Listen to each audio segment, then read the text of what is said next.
Well, the course is called Fast Track to Animating in After Effects. Now, a quick tour to our Google Classroom. I have added the link in our chat group. Show and tell. We shall be demonstrating the skill and share with you how it's done. Practice what you learn. The best way to remember is to apply what you've learned right away. So let me explain why this is a big deal. Okay, the fact that you can change. Ask and reflect. We engage you in Q&As and ask you for feedback. So we're gonna cover street tools, a couple of tools, and So go ahead, look for invert 2. Also, your perception of color changes when you have a darker background. The reason why is because you're looking at the essentials screen right here. So let me. Oh, here. Yeah. Right. So choose advanced. Hi, welcome to PCCI Anywhere. Let's begin learning. Thank you for joining today, guys. Have a nice week. Thank you. Thank you, sir. Thank you.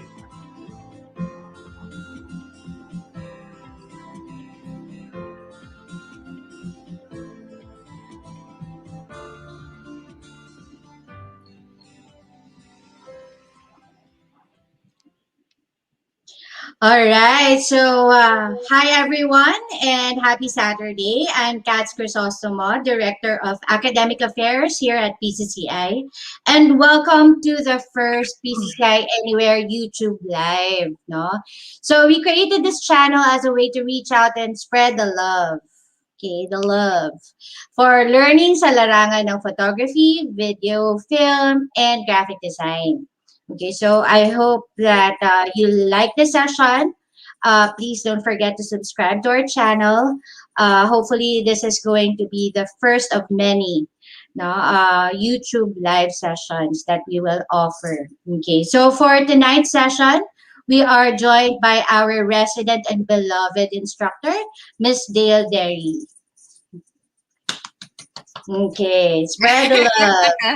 Spread the Love love. talaga. Ayan. Okay. Yes. Okay. So, Miss Dale, ano ba ang ituturo natin sa ating Ah, mga viewers ngayon?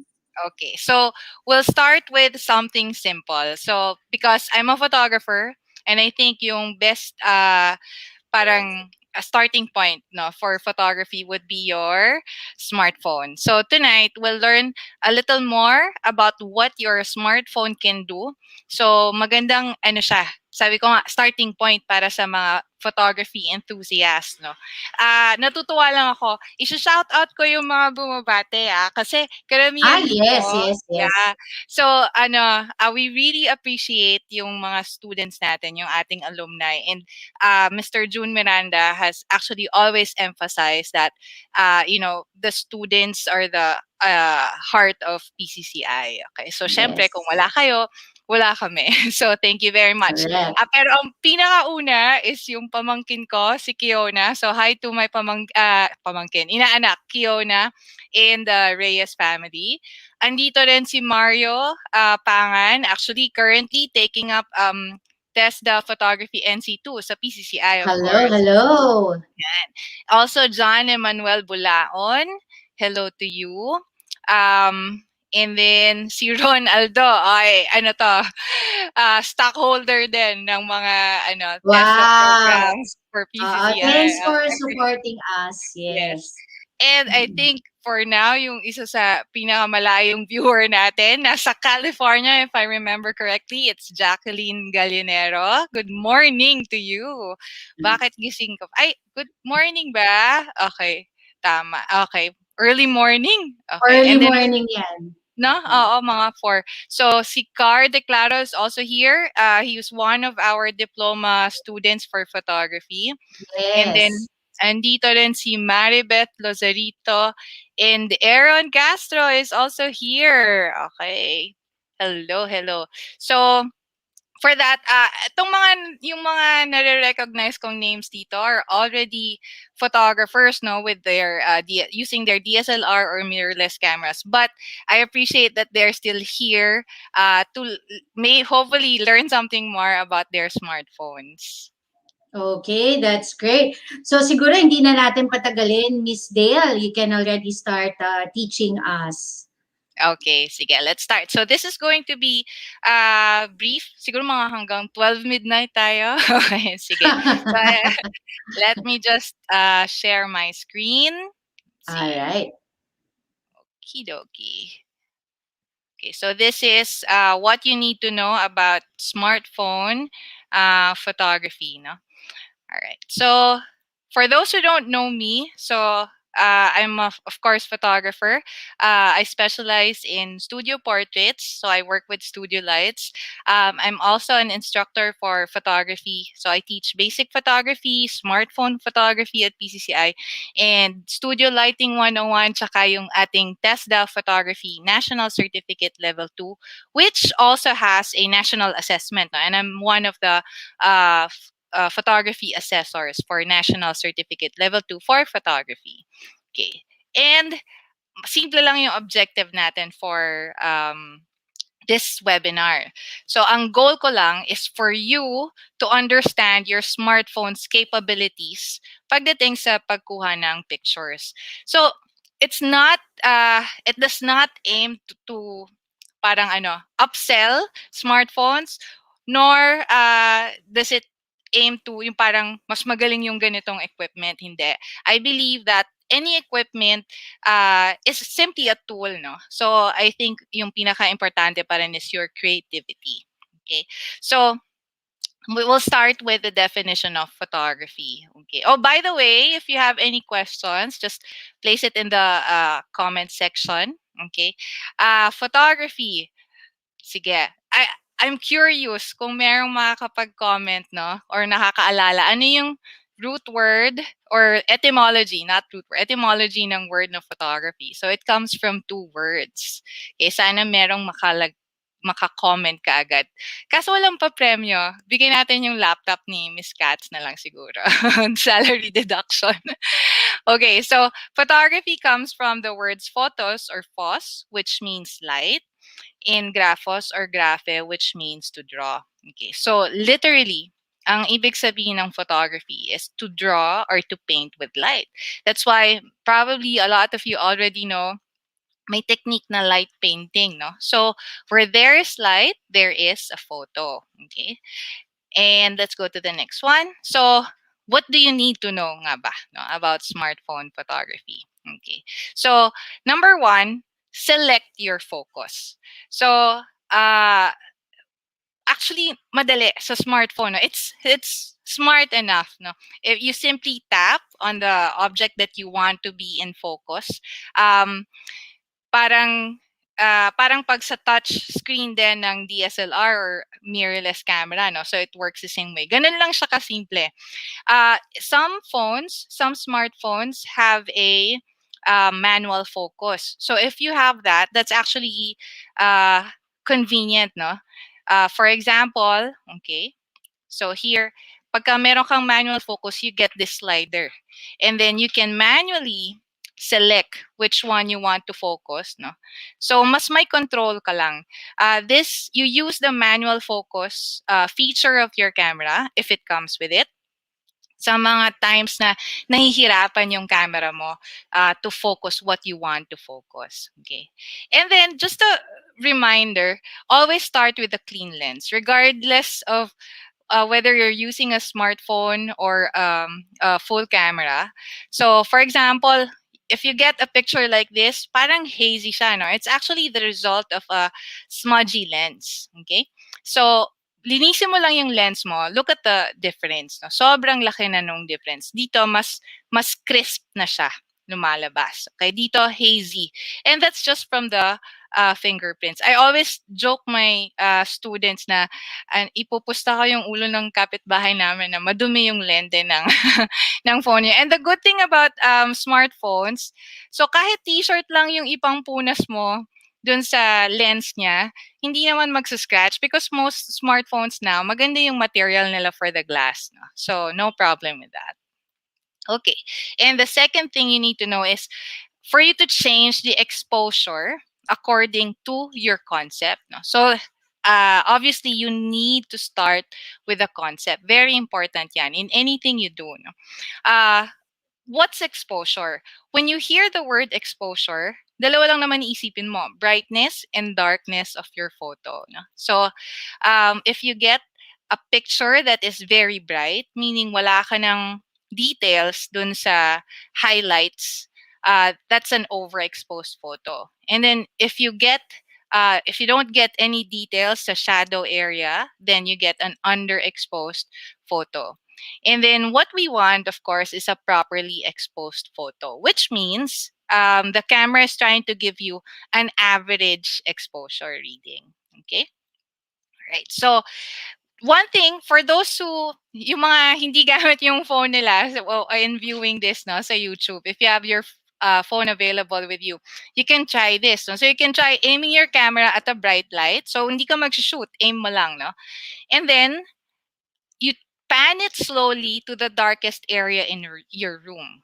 Okay? And then you'll notice na pag nandun ka sa bright na area naka-aim, yung biglang dumidilim yung screen mo. Pagka naman nag-aim ka sa something dark, bigla namang lumiliwanag yung area na yun. Kasi, so briefly, when you aim it at something bright, the camera's thinking, oy, that's too bright. Kailangan babaan diliman natin ng konti. And ganun din, when you aim it at something dark, niisip ng camera, dude, sobrang dilim yan. So, liwanagan natin ng konti. Right? So, your smartphone comes with auto exposure. Okay? But, there are times, okay, so it's something like this. No? So, when you aim at something dark, so you tap there, eto aim at something bright, dumidilim. Dito, lumiliwanag. No? So, aim at something dark, liliwanag lahat. Aim at something white, dumidilim naman lahat. But there are times na, gusto ko, makontrol naman yon. Because although it's called a smartphone, you're still, hopefully, smarter than your phone, no? Or your camera. Okay, so, hold on. Okay, so what you can do, okay, so for example, you have this. Merong lumalabas na parang slider for some phones, no?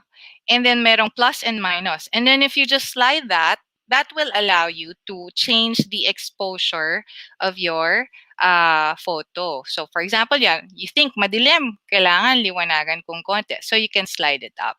Now, that slider, okay, let's see here. Okay, let me just there. Okay. So, ganito yung itsura niya for most phones. In some phones, para siyang merong plus, kunyari, +1, +2, -1, -2.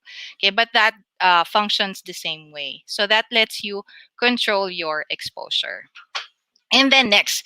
So, number 3 is for you to maximize the resolution that you will use when taking pictures. Okay, so I think dahil madalas nasa loob to ng settings, no, nakakalimutan, lalo pagka beginner.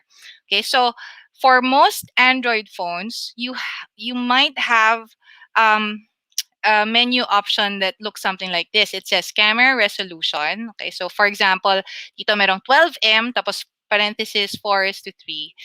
Or you might have other options that look like this. So let's take these 3 example. Okay, so meron kang 12M. M stands for megapixels. Okay, so 12 megapixels, pero ang aspect ratio, we'll get into that in a bit, is 4:3. That's 9 megapixels. Parehong 9 megapixels, pero magkaiba ng aspect ratio. So this is 1:1, meaning square, and then 16:9, or yung parang panoramic. We'll get into that in a bit. So when you talk about resolution, it simply means the number of pixels in an image, no? Okay, so if you're talking about image resolution, it's the number of pixels in an image. And it's important when it comes especially to printing your photos. So, mas mataas yung megapixels, or mas mataas yung resolution, then the bigger the print size you can have. So, ano ba yung mga requirements? So, for example, gusto mo ng 12 inches by 18 inches na print. So, mga parang 2 bond paper. Parang ganun yung laki niya, no? Kailangan more or less 19.4 megapixels yung resolution ng phone camera mo. And ngayon, no, sa advanced na yung technology natin baka nga mas mataas pa yung resolution ng mga karamihan ng smartphones ngayon. Now, if you're printing usually 8x10 or more or less size ng bond paper, no, kailangan mo lang ng 7.2 megapixels sa phone cam mo. And then 5x7 is like similar to your postcard, no? So requirement niya 3.1 megapixels lang. So your smartphone is actually more than capable of printing or giving you prints that are big enough for you to hang on your wall, no? So I encourage you to print your photos from your phone. Okay, now, meron tayong numbers dito, di ba? Yung aspect ratio na tinatawag. So this one. Now, aspect ratio simply means yung ratio ng width tsaka height, no, ng image or ng screen. So, yung common dyan, choices that you have in your smartphone is 4:3, 16:9, 1:1. No? Now, you'll notice, so ito, madalas yung mga nag-Instagram, you like the 1:1 ratio, yung square.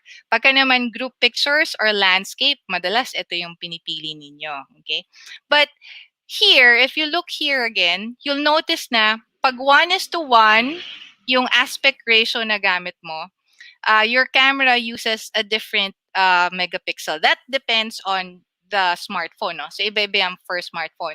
Sa ginamit natin dito, it's only 9 megapixels. Okay?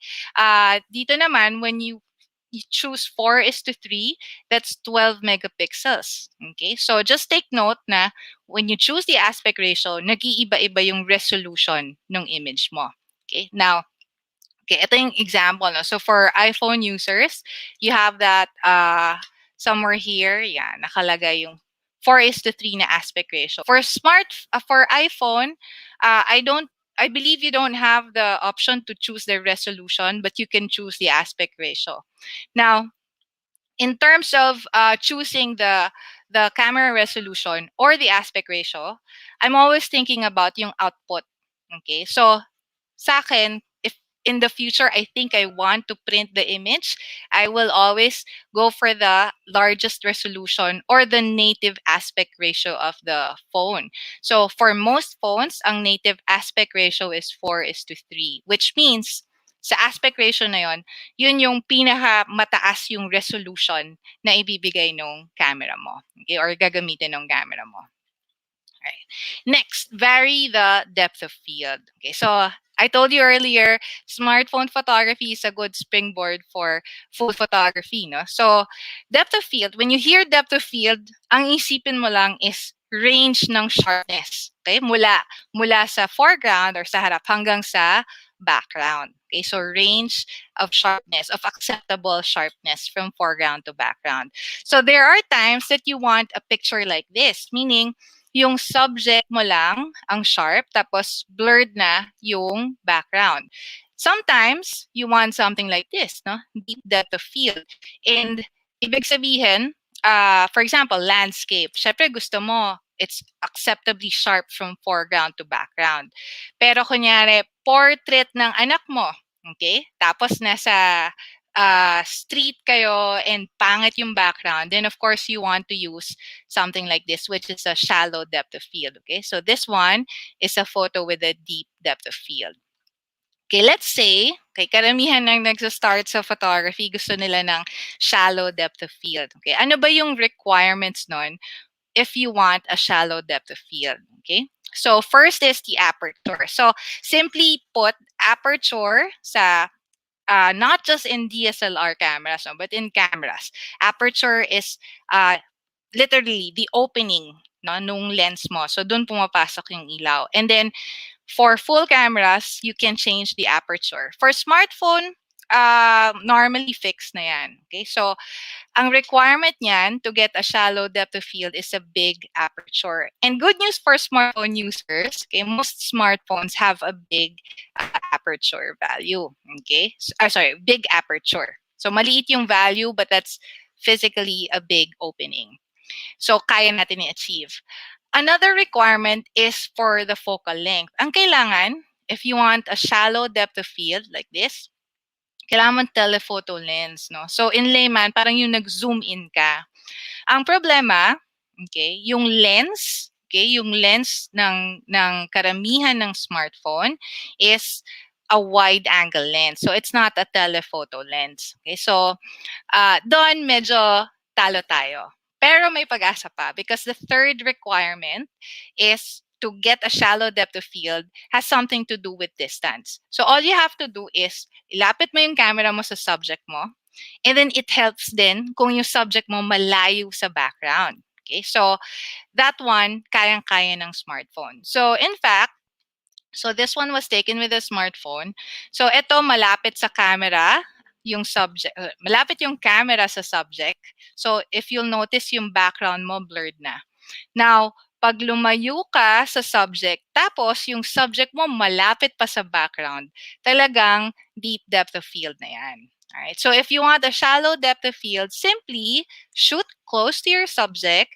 Tapos, if you can, move your subject far from the background. Pag nagsa-start kasi mag-photography, madalas yan, sabi mo, atras ka, lapit ka sa background. But we don't realize na pag mas malapit ka pala sa background, lalong nagsha-sharpen pa yung background. No? So you get deeper depth of field. Right? Next. Okay. Now, maganda, sabi ko nga, smartphone. No? But, a lot of smartphones now give you a simulation, no, for different depth of field, no. So meron yung depth effect na tinatawag. In some cameras, it's called the parang pag naka-portrait mode ka.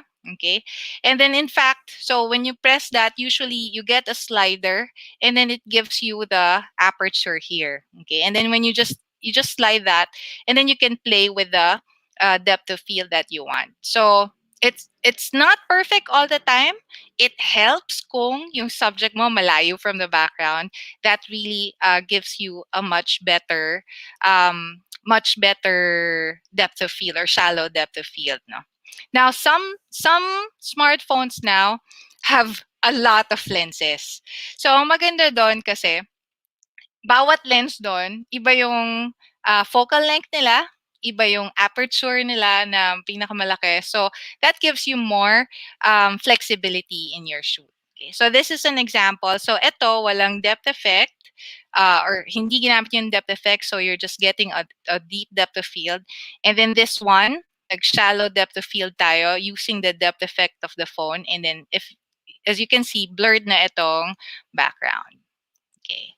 Now, number 5, use HDR appropriately. So, HDR stands for high dynamic range. Okay? So, ano bang ibig sabihin nun?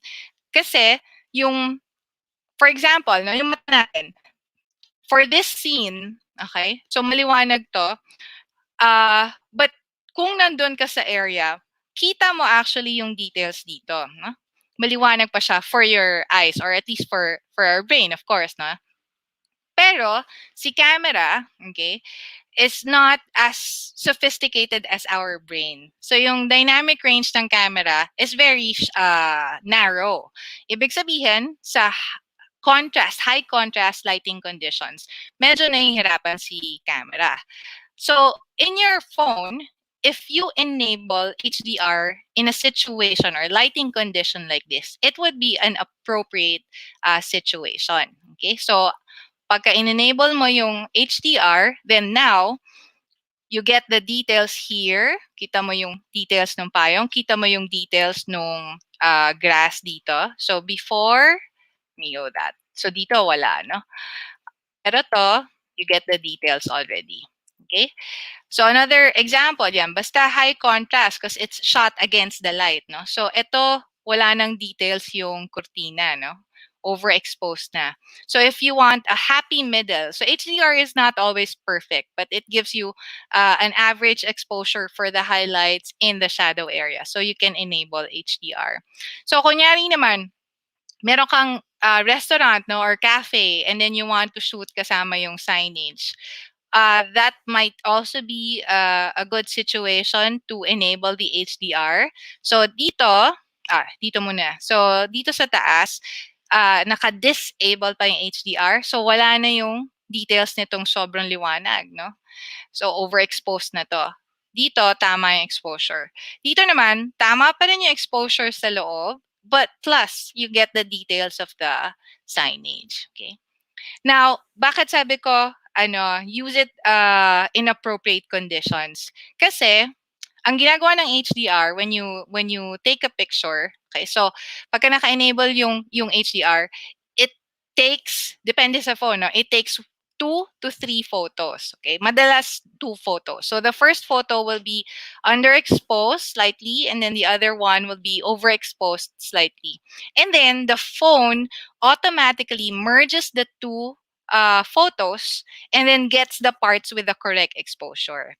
Now, kung hindi tama yung settings mo sa phone, ibig sabihin, you will keep 2 or 3 photos, no, images. So, ibig sabihin, kumakain ng memory mo yung phone when your HDR is always enabled. Okay, so, if you can, so madalas, nandito naman siya sa main menu, no? So, you can just, you can use auto. Most times, na-figure out naman ng camera what's an appropriate HDR situation. Or ako, I just turn it off and then turn it on when I need it. No? So for me, I only enable it when necessary. For iPhone users, you have to go to the general settings and then go to camera, and then meron dong smart HDR. Okay, so if you want to be able to manually turn on and turn off your HDR, you have to disable this feature. Okay, so pagka naka-on to, naka-automatic HDR ka. Okay, that's all it means. All right, number 6. Okay, be mindful of your light. So sabi natin kanina, photography is about light. No, it's drawing with light. So isa yan sa pinaka-importante. Okay? The direction of light matters. And ang general rule is that the closer, okay, the light source to the camera, let's say this is the camera, okay, closer the light source to the camera, the flatter your image appears. No? Ibig sabihin, wala siyang form, wala siyang dimension. But the more angled your light source from the camera, okay, from your subject, ganyan, the more dimension and texture your image will have. So for instance, no, it's a front light, no. So alam natin na sa harap ng gagaling yung ilaw kasi yung shadow niya nasa likod, no. So I'm not saying this is a bad picture. All I'm saying is that it's flat, no. Hindi siya ganun, hindi mo masyado ma-appreciate yung texture niya. Okay? But here, when we move the light source to the side, you can now appreciate, kita mo yung texture ng balbas niya, no? Even yung muscle tone, no? Yung ugat dito sa leeg, mas nakikita mo na. Just by moving the light source. So, ito medyo bandang likod and taas. And this one, mas sa likod pa. And then you can still see the texture. Okay? So, before you take a picture, if you can control the direction of your light source, so you can move your light source, or kunyari araw, paano mo naman gagalawin yung i-move yung araw, di ba? So ikaw mag-adjust. Okay? So adjust your position and your subject's position to get the more appropriate lighting according to your concept. Okay? So another thing I want you to remember, especially for portraits, no, when you depende kung saan nakalagay yung ilaw mo, it changes the mood of the image, no. So this is kilala to ng mga taga PCCI, mga ating alumni, no, and current students. Ito si Luningning. Siya yung ating favorite model, no? Kahit kailan hindi nagreklamo. So iba yung effect sa front lighting. Okay? Iba rin yung effect dito. In portrait, we call this short lighting na Rembrandt. No?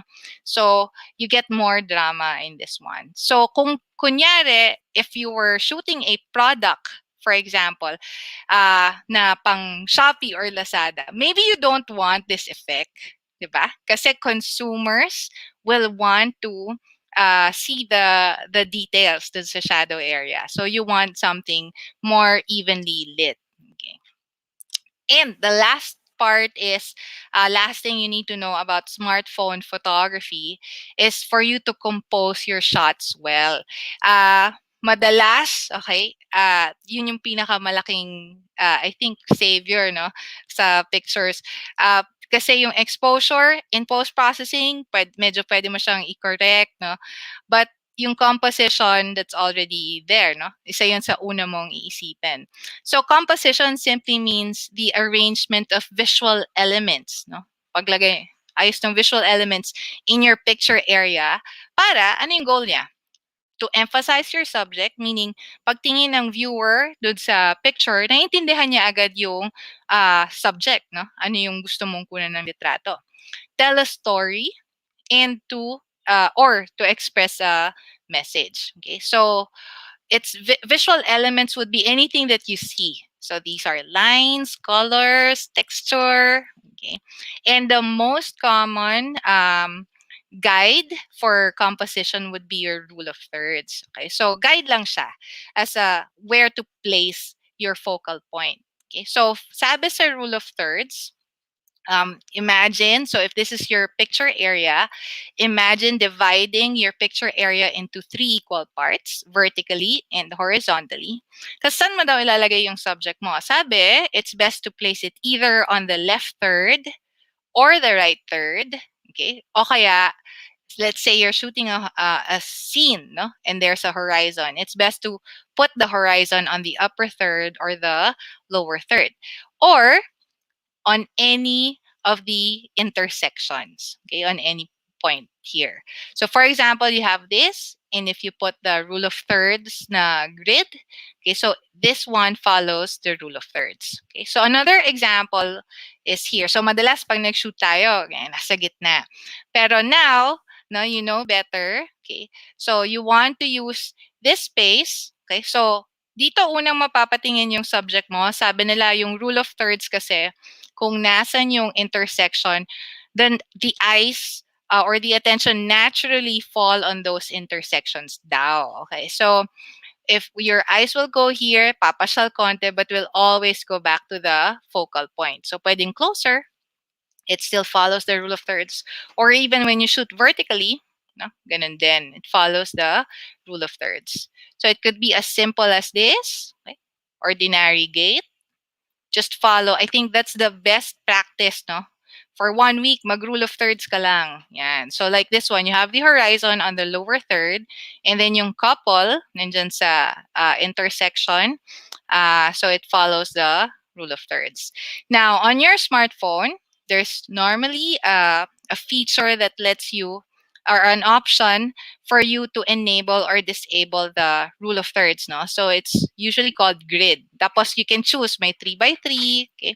So this one activates the rule of thirds para meron kang composition guide. So you will have something like this. Ako, I like enabling this feature, especially pagka landscape, no, or architectural photography, because you want to keep your vertical, your significant vertical lines and significant horizontal lines straight. So ayaw mo yun na tabingi as much as possible. Okay, so in iPhone, you also have that feature, no? So for me, it's best to enable that.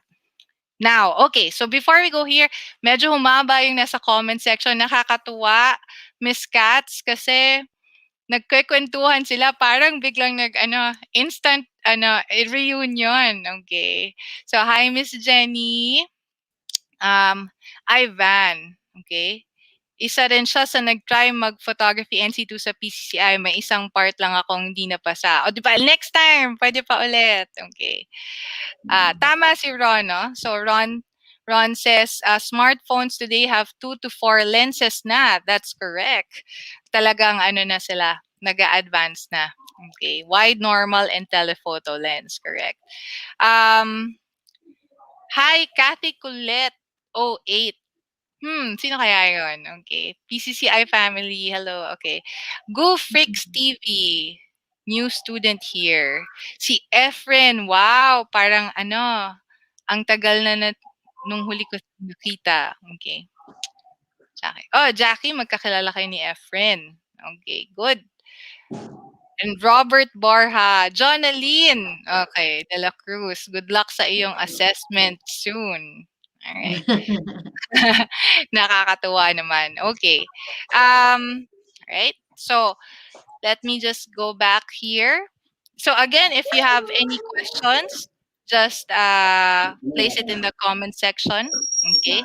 So with the right conditions, just remember that your smartphone camera can be a very powerful tool in capturing images. No? So I'm sure may marami rin sa inyo nagsa-smartphone photography na and you will attest to this. No? So, for example, okay, eto, no, this one. Let's say, okay. So this one, a shot photo nung toy.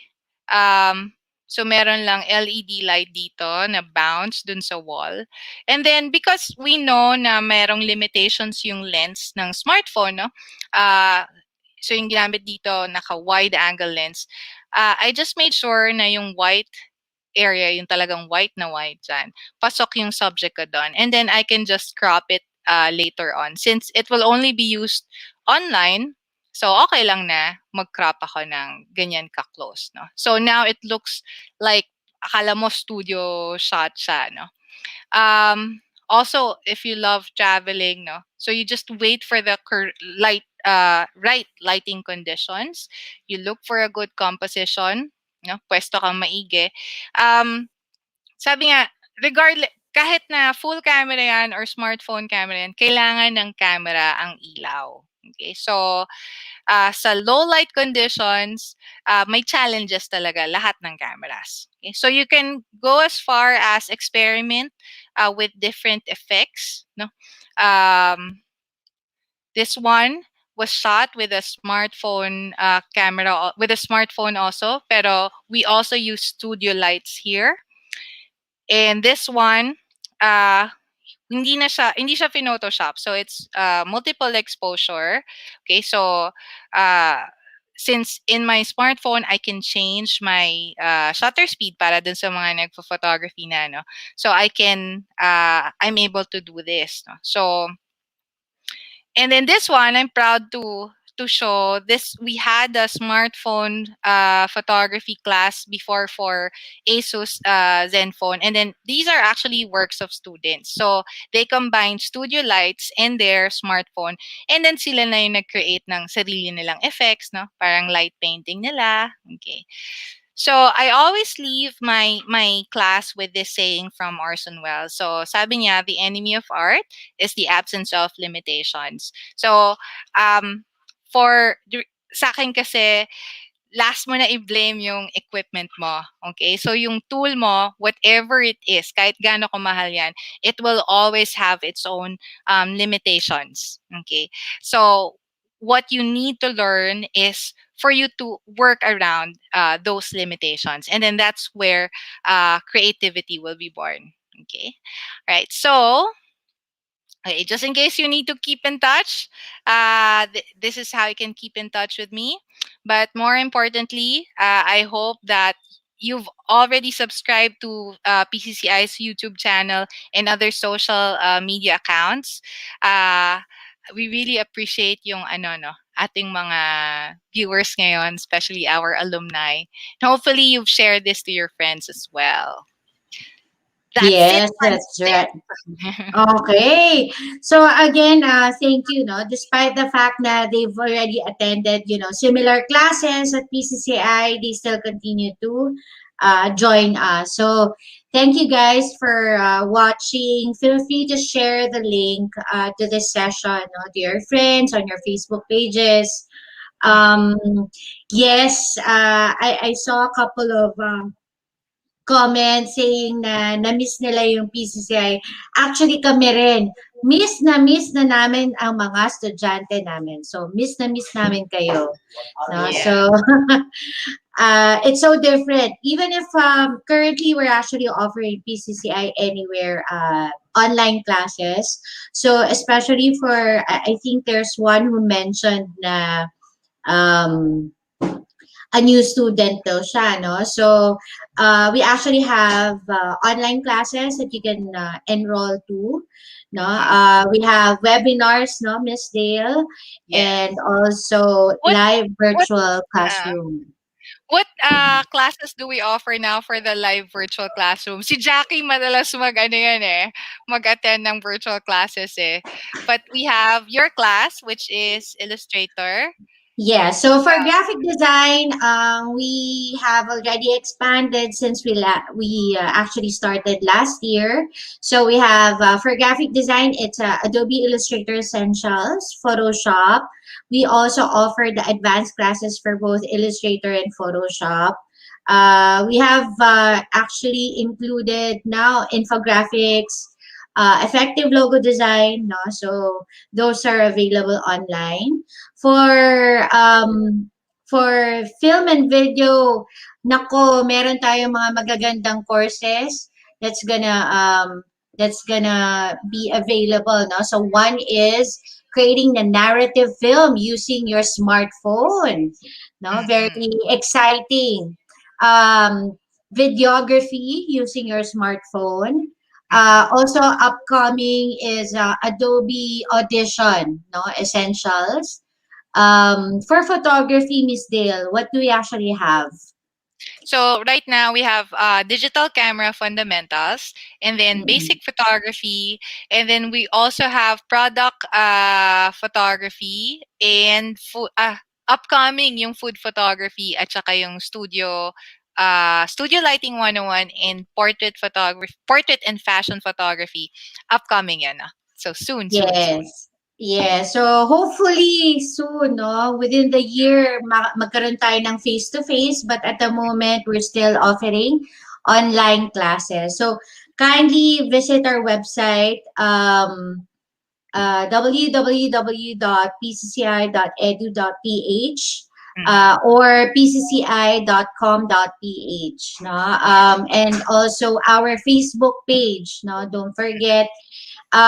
Again, hopefully we have more of this, no? Actually, in February, Miss Dale, meron tayo live session din, no? So, abangan ninyo, guys. We actually have Mr. Ige Ramos, the famous Ige Ramos. So, he'll talk about book design. So, it's a good session for graphic artists, no? So, lalo yung mga test the students natin, shout out sa visual graphic design program, test the students. Hello, hello. Yes, Okay. currently we have the Test the Photography NC2 and the Test the Visual Graphic Design NC3 all happening online. No? Yung photography would be a blended learning program, but for visual graphic design, it's full online. Right, right. And just I know there's a number of photography students na nandito, no? Baka Yeah. ano kayo, nagfa-freelance, no? Again, we would like to remind everyone that PCCI actually offers studio rentals, no? So, let us know, reach out to one of our coordinators, and then you can check out, what we actually offer, no? So, it comes with free equipment, eh, no? So, very, very useful. Lalo na ito, especially for our students, no, they already know the layout of the school. Definitely, you'll know that the studio is really big enough, no, Yeah. to accommodate all sorts of photo shoots, no, except kotse, no. So wag lang kayo magdadala ng kotse doon, ng truck, no. So yun, medyo mahirap, no. So hi pala sa aking beautiful Oo. friend, Miss Yvette, no? So, she's actually my classmate back in college. Huwag mo niyo nang Hello, tanongin kung classmate. kailan. Hello, classmate. Mga 2 years ago lang, ganun. Mga 5 years ago. Hindi, joke lang. Hello. Okay. Alright. Yes, yes. Book design, guys. Very, very interesting. And you'll definitely enjoy that session. No? So there's more to come. No? So please feel free to share subscribe yung YouTube live natin and then dun sa Facebook. Laro ang kotse, oo, pwede. Pwede Oo, kang pwede. mag-shoot na laro ang kotse. Okay. Ay, okay. Sorry, Aldo. Ako yon. Hindi ko sinasadya. May nakalikot ako. Alright. All Okay. right. So I think that officially ends our session. Again, thank you guys for watching our YouTube live session. It's the first of this year. And hopefully we get to see you in the next session and see you in any of the online classes that we offer. So please visit our website or visit our Facebook page. All right. Thank you guys. Thank you. Happy Saturday. Okay. Bye, everyone. Bye, everyone.